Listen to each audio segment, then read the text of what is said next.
Captain Jake Morrison sat in the large council room on Nexus Prime. The space station was huge, bigger than most cities on Earth. All around him, aliens from 47 different worlds talked and argued. Their voices filled the room like angry. Birds.Jake looked calm, but inside he felt worried. He wore his simple blue uniform with the Earth symbol on his chest. Next to him sat Dr. Kevin Palmer, who studied alien life and tried to keep peace between species. Kevin's hands shook a little as he read through his notes. The room was full of strange beings. Some looked like giant insects with too many arms.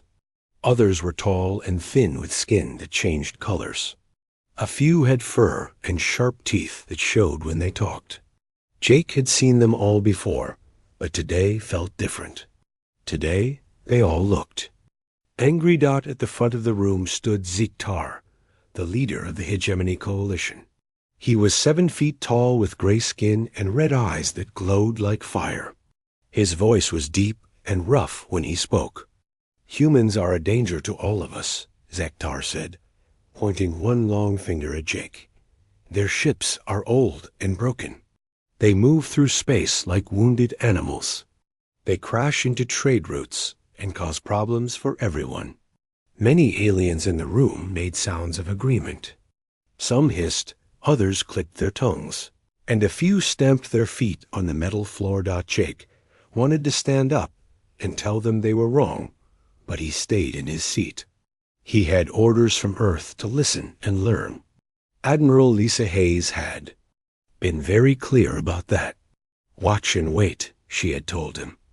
"Let them show us who they really are." A small alien with blue skin and 4 eyes spoke next. "Last month, a human ship almost hit our cargo vessel near the Titan Belt. Their pilot said his engines were not working right. How can we trust them in space?" More aliens agreed. Jake knew the story was not true, but he said nothing. The human ship had actually saved the alien cargo vessel from space pirates, but the aliens had changed the story to make humans look bad. Dr. Palmer leaned over to Jake and whispered, "Should I tell them what really happened?" Jake shook his head just a little. "Not yet," he whispered back. Zektar walked around the room as he talked. His boots made loud sounds on the floor. "The Hegemony Coalition has 12 strong species. We have the best ships and the strongest weapons in the galaxy. We keep peace and order. But humans make this hard with their broken technology." He stopped and looked right at Jake. "We give humans one choice. Give us your ships. We will take care of them for you. We will give you new ships that work better. You will be safe under hegemony protection." The room got very quiet. Jake could hear the soft hum of the station's air systems. He felt all the alien eyes watching him, waiting to see what he would do. Jake stood up slowly. He was not as tall as Zektar, but he stood straight and proud. "How long do we have to decide?" he asked. Zektar smiled, showing teeth like sharp metal. 72 hours. 3 of your Earth days. If you say no, we will have to protect the galaxy from your dangerous ships." Some aliens laughed at this. They thought it was funny that humans might fight back against the mighty hegemony. Jake heard one alien whisper to another, "Human ships are so slow they could not run away even if they tried." In the back of the room, Ambassador Velinara from the Ethereal Collective looked worried. She was one of the few aliens who had always been kind to humans. Her people believed in peace and helping others.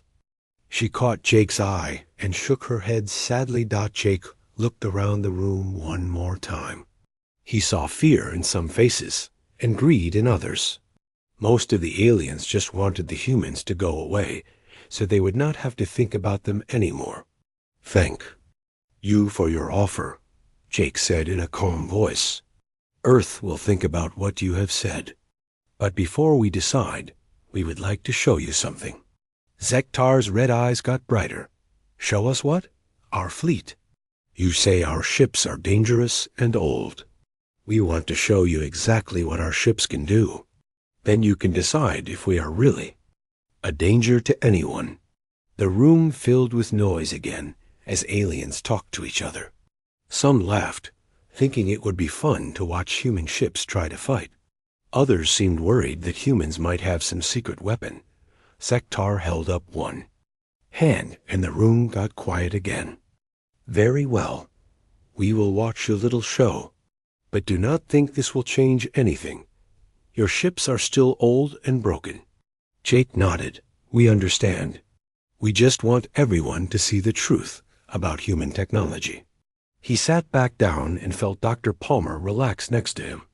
The doctor had been holding his breath, worried that Jake might say something to make the aliens even more angry. As the meeting ended and aliens began to leave, Jake thought about Admiral Hayes back on Earth. Right now, she was probably getting ready for what would happen next. He hoped she had everything ready. 3 days seemed like a long time, but Jake knew it would pass quickly. Soon, the whole galaxy would learn something new about humans. He just hoped they would be ready for the truth. Ambassador Velinara walked over to Jake before leaving. "Be careful," she said quietly. "Sektar is not as strong as he pretends, but he is very dangerous when he feels afraid." Jake thanked her and watched her go. Then he and Dr. Palmer left the council room and walked back to their ship. They had a lot of work to do, and not much time to do it.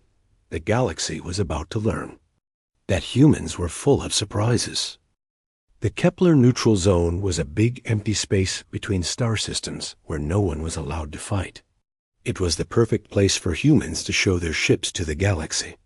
Commander Alex Turner stood on the bridge of his ship, the HFY Valiance, and watched as alien vessels moved into position around them. Alex was a calm man with gray hair and steady hands. He had been flying ships for 20 years, but today felt different from any other day. Today, the whole galaxy was watching. "Sir, we have 12 hegemony ships surrounding us," said Lieutenant Rachel Green from her station. She was young with bright eyes and quick fingers that danced across her control panel. "They have their weapons ready, but not aimed at us yet." Alex nodded. "Good. Let them feel safe. How are our other ships doing?" Rachel checked her screens. "All 11 ships report ready, sir. The Liberty, the Honor, the Justice, and the others are in formation, just like we planned." Through the big window at the front of the bridge, Alex could see the other human ships. They looked exactly like what the aliens expected to see. The ships were big and blocky, with thick metal armor covering their hulls. Their engines glowed with a dull red light instead of the bright blue that most modern ships used.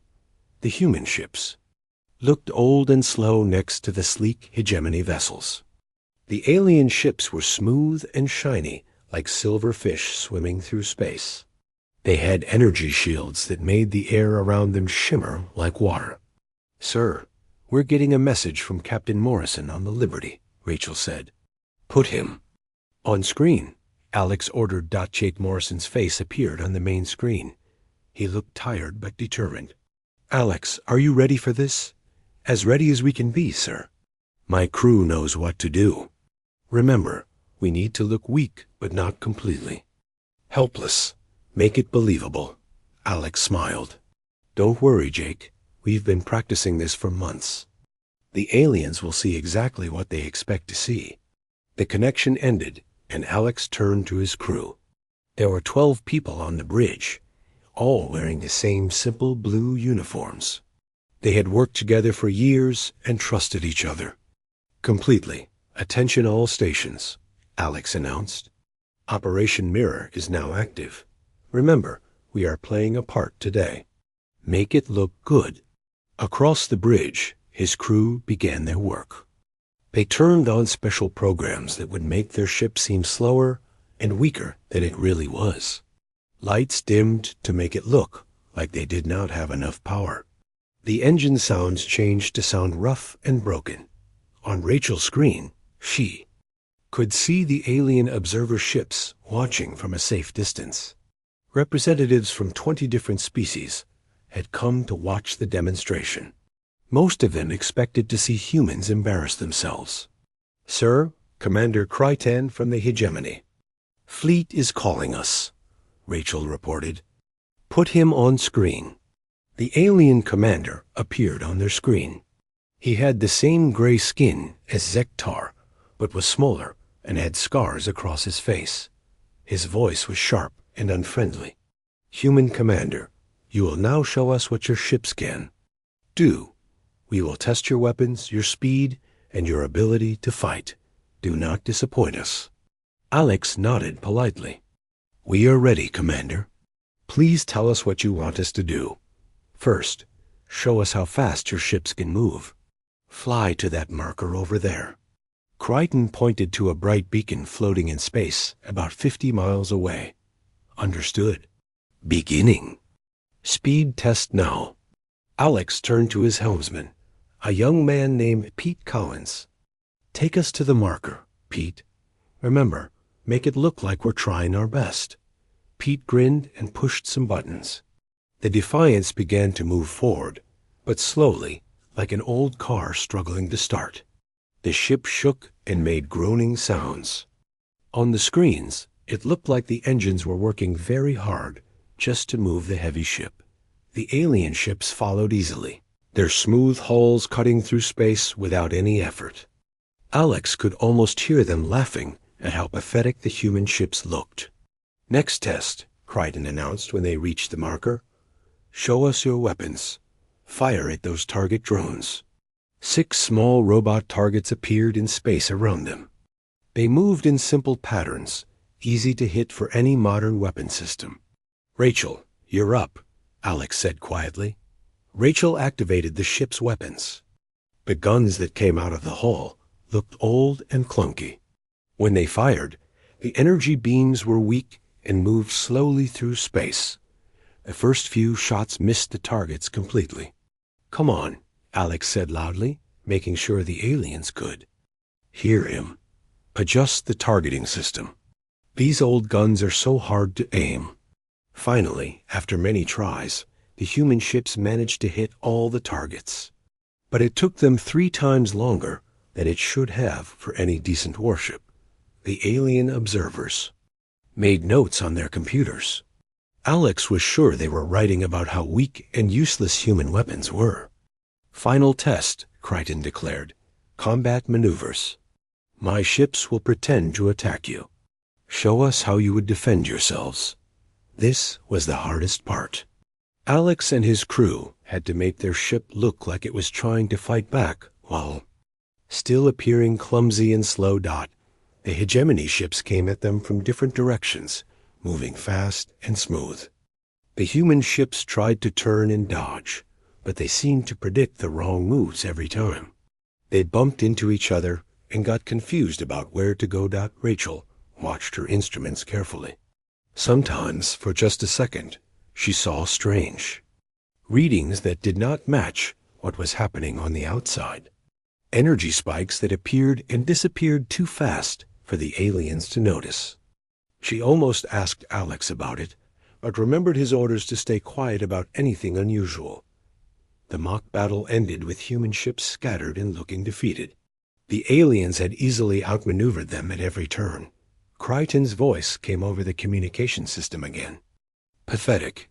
Your ships are even worse than we thought. They are too slow, too weak, and too poorly designed for modern space travel." Observer Quindle from the neutral species sent his report to the Galactic Council. His message was clear: human. Ships were no threat to anyone, and the Hegemony's concerns about safety were reasonable. As the alien ships began to leave, Alex felt a mix of pride and sadness.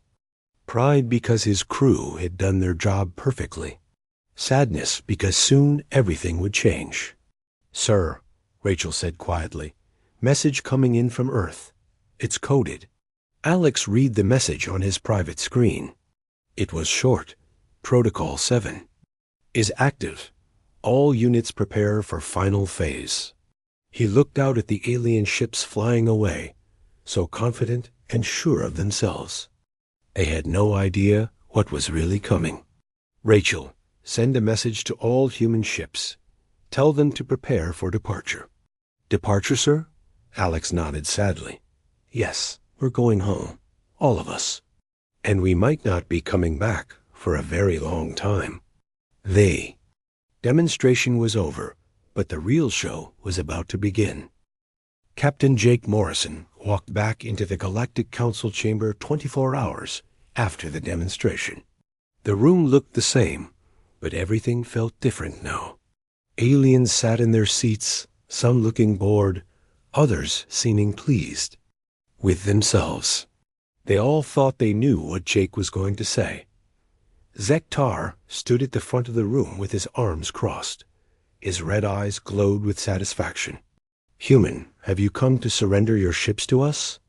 Jake walked slowly to the center of the room. His boots clicked on the metal floor. Everyone got quiet, waiting to hear him beg for mercy or offer some desperate deal. No, Jake said in a clear voice. We have not come to surrender. The aliens began to whisper to each other. Some looked confused. Zektar's eyes got brighter with anger. Then you choose to fight us? Your broken ships against our mighty fleet? Jake shook his head. We choose neither surrender nor war. Humanity has decided to leave this part of the galaxy. We will withdraw from all galactic civilization and depart known space within 1 month. The room exploded with noise. Aliens jumped up from their seats, shouting questions and demands. Some seemed shocked, others angry. A few looked worried for the first time. Ambassador Velinara from the Ethereal Collective stood up quickly. Leave? But why? We can work this out. Not everyone agrees with the hegemony. Jake looked at her with sad eyes. We appreciate your friendship, Ambassador, but humanity has made its decision. While Jake spoke, something amazing was happening in space around Nexus Prime. Dr. Amy Watson, sitting in a secret control room deep inside a human ship, pressed a single button. That button sent a signal across the galaxy to every human vessel. The aliens watching through the station's windows suddenly gasped and pointed. The 12 human ships that had looked so old and broken during the demonstration were changing right before their eyes. The thick, ugly armor plating that covered the ships began to slide away, revealing smooth, beautiful hulls underneath. The dull red engines suddenly blazed with brilliant white light that was brighter than any star. Weapons that had seemed clumsy and weak transformed into sleek systems that gleamed like silver. Impossible, breathed Yekar, a hegemony intelligence officer. He had studied human ships for years and never suspected they were anything other than what they appeared to be. But the biggest shock was yet to come. Above Nexus Prime, the air itself seemed to twist and bend. Then, like a curtain being pulled away, a massive ship appeared out of nowhere. It was bigger than anything any alien had ever seen, longer than the space station itself, and covered in hull metal that seemed to absorb light.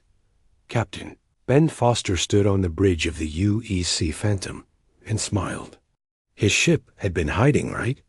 Above the most secure station in the galaxy for 3 days, and no one had detected it. Their stealth technology was so advanced that it made alien sensors useless. This is Captain Foster of the Earth vessel Phantom, he announced on all communication channels. We've been monitoring your discussions about human capabilities. We thought you might be interested in a more accurate demonstration. Back in the council chamber, aliens were running to the windows to stare at the huge ship floating above them. Some were so scared they hid under their seats. Others stood frozen, unable to believe what they were seeing. Jake continued speaking as if nothing unusual was happening. For 50 years, humanity has lived among you. We have traded with you, shared our medical knowledge, and helped build the infrastructure that keeps your civilizations running. We did this while maintaining the illusion that we were primitive and harmless. Colonel Steve Miller, sitting in another hidden location, activated systems that had been built into space stations and planets across the galaxy. Suddenly, what everyone thought were simple human trade posts and colonies revealed themselves to be advanced monitoring stations. They had been watching and recording everything the aliens did. Every conversation, every meeting, every secret plan, Jake continued. We have been listening and learning. We know about the hegemony's plans to conquer the peaceful species. We know about the conspiracy to eliminate the ethereal collective. We know about the slavery operations hidden on the outer worlds. Zektar's face turned pale gray.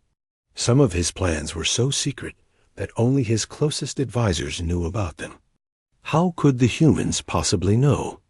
Dr. Watson activated another system, and holographic displays appeared throughout the chamber.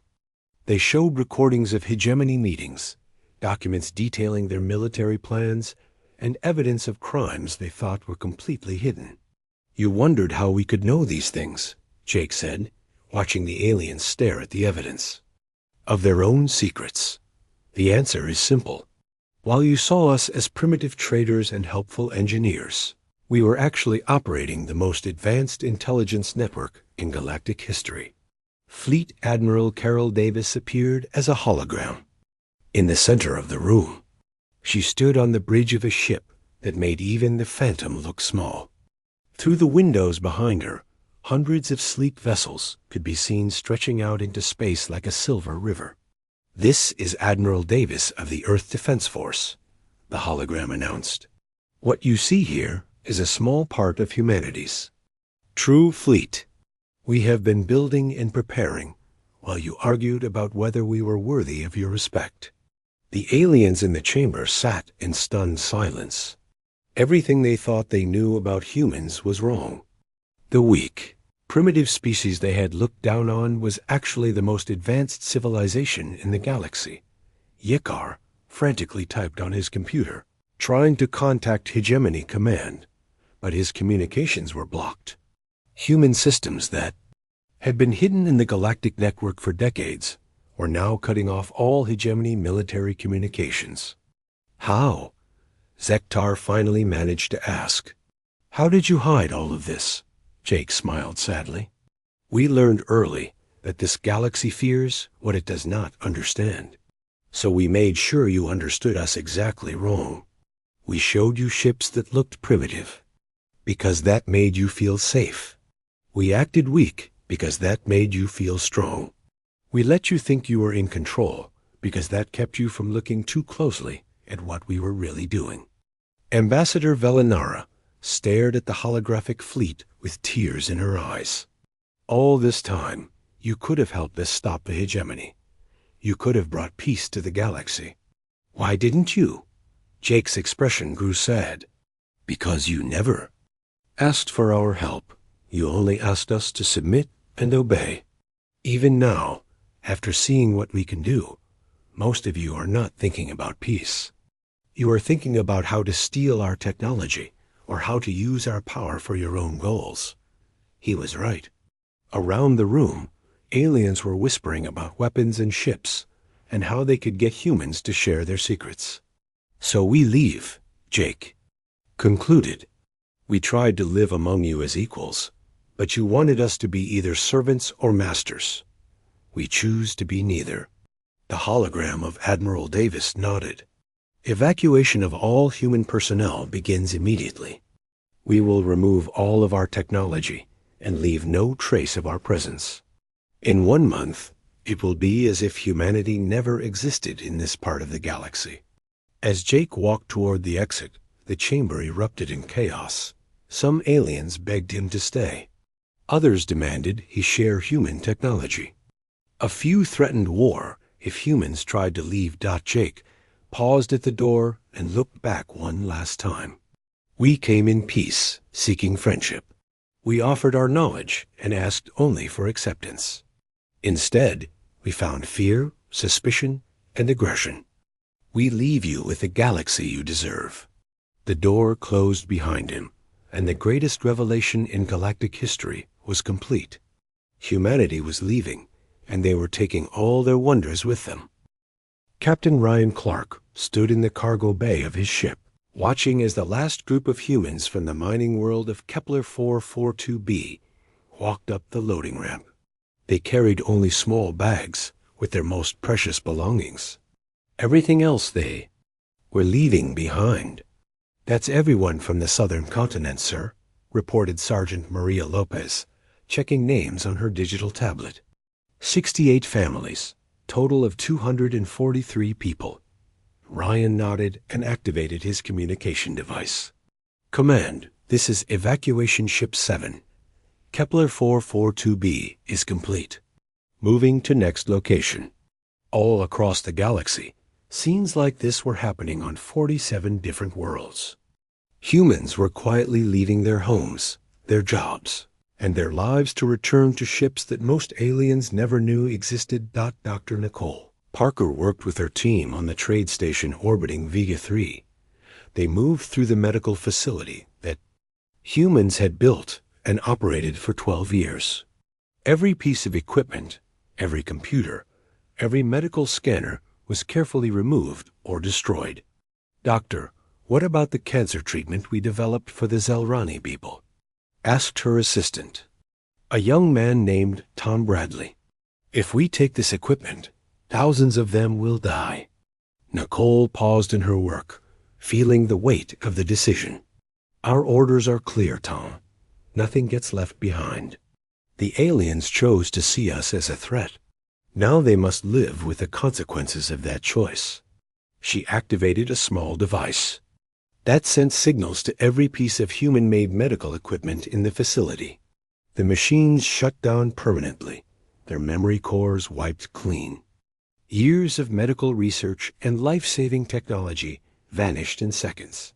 On the industrial world of Titan's Harbor, Commander Joe Bradley supervised the removal of the fusion reactors that powered half the planet.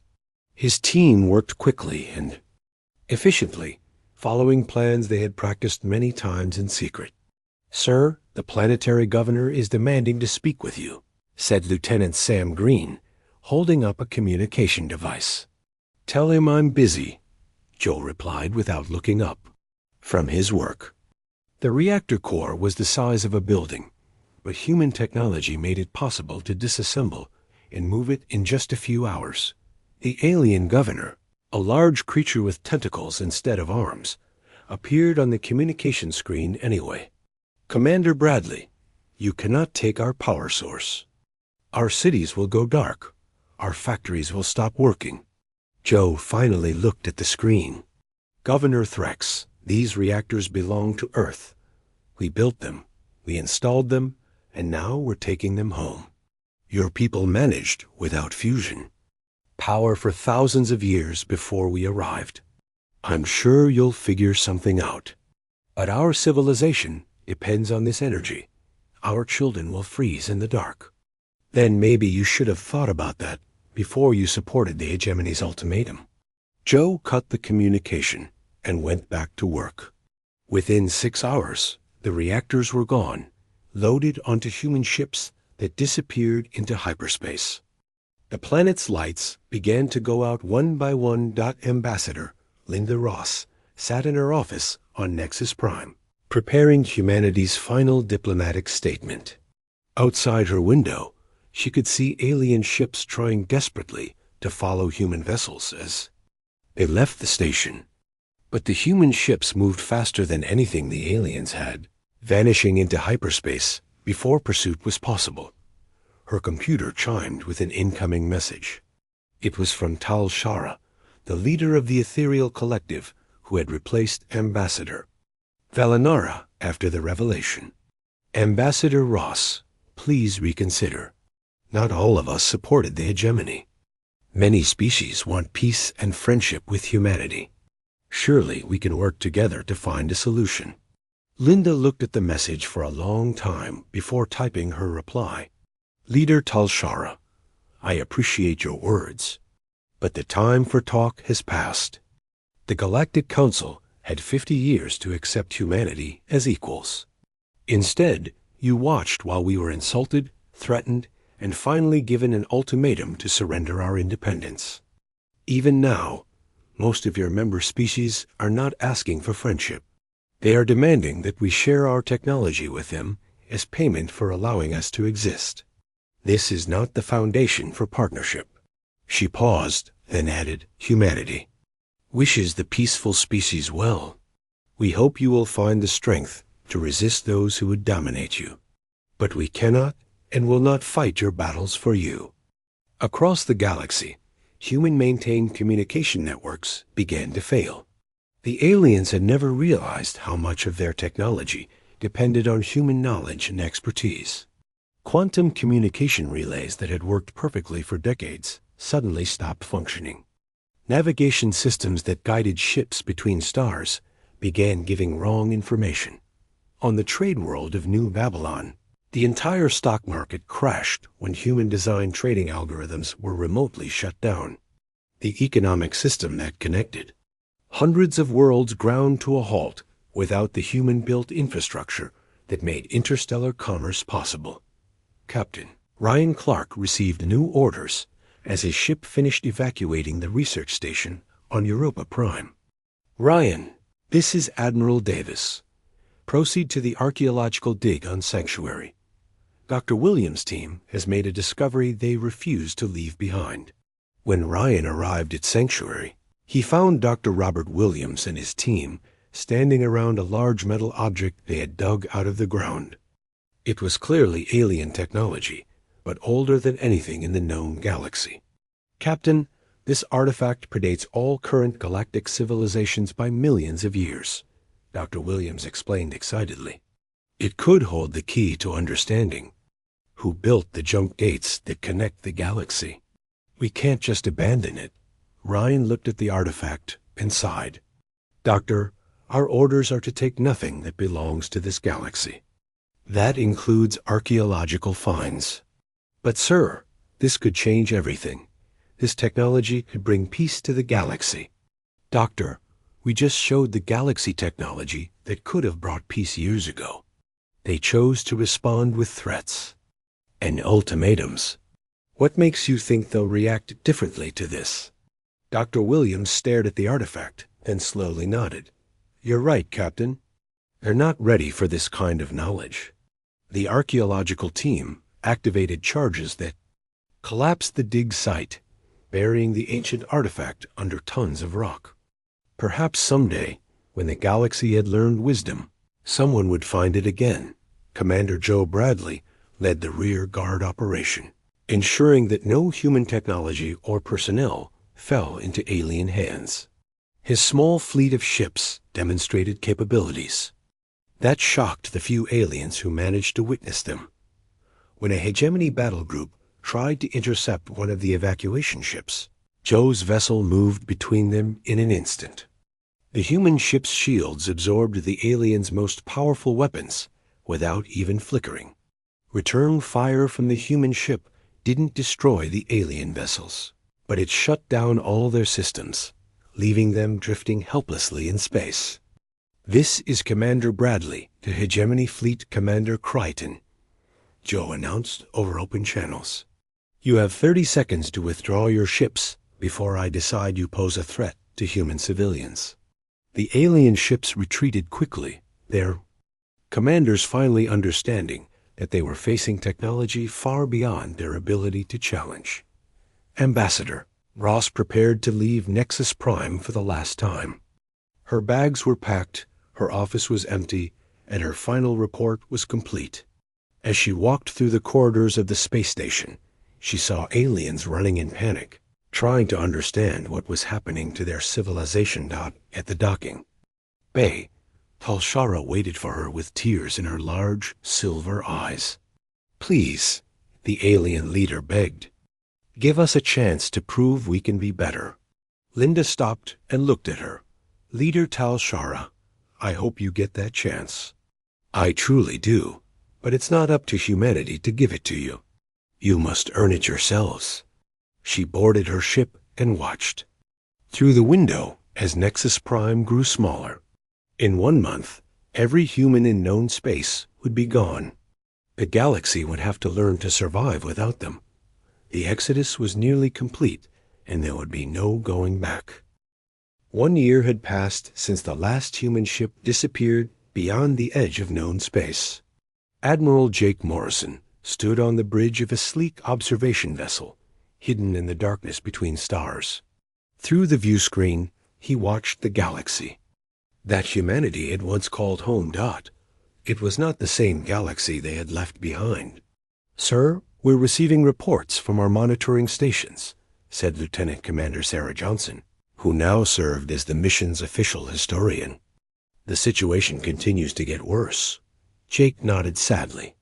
"Show me the latest data." The main screen filled with images from across the galaxy. Once bright cities were now dark. Trade routes that had connected hundreds of worlds were empty. Space. Stations that had bustled with activity drifted silent and abandoned. On Nexus Prime, the great council chamber, where Jake had once sat among 47 species, now held only 12 representatives. The other species had either been conquered by the hegemony or had retreated to their home worlds to face their problems alone. "The hegemony coalition has completely fallen apart," Sarah reported, reading from her tablet. "Zektar was overthrown 6 months ago when 3 member species blamed him for humanity's departure. The new leadership is fighting a civil war against the old guard." Jake watched as the data showed battles raging across former hegemony space. Ships that had once worked together now fired on each other with desperate fury, without human technology. To maintain their communications and logistics, the great military alliance had crumbled into chaos. "What about the peaceful species?" Jake asked. "Not much better, sir. The ethereal collective is trying to hold things together, but they've lost contact with most of their outer colonies. Without human-maintained relay stations, they can't coordinate their government across multiple star systems." The screen showed Leader Tal Shara in what remained of her headquarters. She looked older and more tired than Jake remembered. Her people were rationing energy and food as their infrastructure continued to fail without human maintenance. Captain Tony Lewis commanded the observation ship from the pilot's station. He was a quiet man who had volunteered to stay behind and watch while the rest of humanity traveled to distant galaxies. His mission was simple: observe and record, but never interfere. "Captain Morrison," Tony said quietly, "we're receiving another transmission from the ethereal collective. It's addressed to any humans who might be listening." Jake considered this for a moment. They had received hundreds of such messages over the past year. Most were pleas for help or demands that humanity return to fix the problems they had caused by leaving. A few were threats from species who blamed humans for the galaxy's collapse. "Play it," Jake decided. Tal Shara's image appeared on the screen. She looked directly into the camera, as if she could see through space to wherever the humans might be hiding. "To our human friends, wherever you are," she began, her voice shaking with emotion. "I know you probably think we deserve what is happening to us. Maybe you are right. We had the chance to welcome you as equals, and instead we let fear and jealousy control our actions." She paused, wiping tears from her silver eyes. "But I want you to know that some of us have learned, the young ones especially. They ask questions about the humans who used to live among us. They want to know why we let you go. They want to understand what we did wrong." Jake felt a tightness in his chest. The hardest part of leaving had been knowing that innocent people would suffer for the choices their leaders had made. "We don't ask you to come back," Tal Shara continued. "We know we have no right to ask that. But if someday, perhaps many generations from now, our children prove they are wiser than we were, I hope you will remember that not all of us were your enemies." The message ended, and the bridge fell silent. Sarah Johnson was writing in her journal, recording everything for future human historians. Tony kept his eyes focused on his instruments, but Jake could see his shoulders tense with held emotion. "Sir," Sarah said quietly, "what should I put in the official record about that message?" Jake thought for a long time before answering. "Write that we received it," Right that we heard her words. And right that humanity remembers both the good and the bad of our time in this galaxy. The observation ship continued its lonely patrol, moving from system to system to document the collapse of galactic civilization. What they saw was both heartbreaking and predictable. The industrial world of Teton's harbor had reverted to pre-space. Technology. Without fusion power, the planet's cities had emptied as people moved back to rural areas where they could grow food and survive. Without advanced technology, the medical research stations that humans had once operated were now just empty buildings. Diseases that had been cured decades ago were returning. The Zelrani people, who had once been saved by human cancer treatments, watched helplessly as their children died from illnesses that could have been easily prevented. Trade networks that had connected the galaxy for centuries lay in ruins. Ships tried to navigate between stars using outdated maps and broken equipment. Many never made it to their destinations, but perhaps the most tragic sight was the archaeological dig on Sanctuary. Aliens had found the site where Dr. Williams' team had buried the ancient artifact. They had spent months digging through the collapsed tunnels, desperate to find some piece of human technology that might save their civilization. They found nothing. The artifact remained buried under tons of rock, waiting for a wiser generation to discover its secrets. "Sir," Tony reported from his station, "we're receiving a priority message from the main fleet. Admiral Davis wants to speak with you." Jake moved to the communication station and entered his security codes. The face of Fleet Admiral Carol Davis appeared on a private screen. "Jake, how are you holding up out there?" "It's hard to watch, Carol, but someone needs to document what's happening. Future generations of humans need to understand the consequences of our choices." Admiral Davis nodded. "I agree. But I also have news that might interest you. Our long-range scouts have made contact with another galaxy. The species there seem more mature, more ready for genuine cooperation."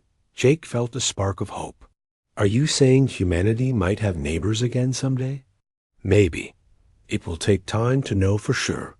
But these aliens approached us with respect instead of demands. They offered to trade knowledge rather than trying to steal our technology. They seemed to understand that cooperation benefits everyone." The conversation ended, and Jake returned to his observations. Perhaps someday humanity would find its place among the stars again. Perhaps they would discover species who were ready for true partnership. But for now, they watched and waited and remembered. Captain Tony Lewis made a note in the ship's log. Day 365 of post-Exodus observation. Galactic civilization continues its decline. No signs of recovery. No requests for aid that do not include demands for technology transfer. Humanity's decision to leave appears to have been correct. Sarah Johnson closed her journal and looked out at the stars. "Do you think they'll ever learn, sir? Do you think the galaxy will ever be ready for us to come back?" Jake Morrison thought about the young ethereal beings that Tal Shara had mentioned. He thought about future generations who might grow up asking better questions than their parents had. "Maybe," he said finally, "maybe not in our lifetime or our children's lifetime, but maybe someday. And if that day comes, humanity will be ready." The observation ship turned away from the dying galaxy and set course for the vast unknown. Behind them, the stars grew dim and quiet. Ahead lay infinite possibilities, among species that might prove wiser than the ones they had left behind. Humanity's journey through the cosmos continued, and they were no longer alone. They had become something new, the Watchers, the Guardians of knowledge, waiting patiently for the day when the galaxy might be ready for what they truly were got in the silence of space. Hope traveled alongside them toward distant stars.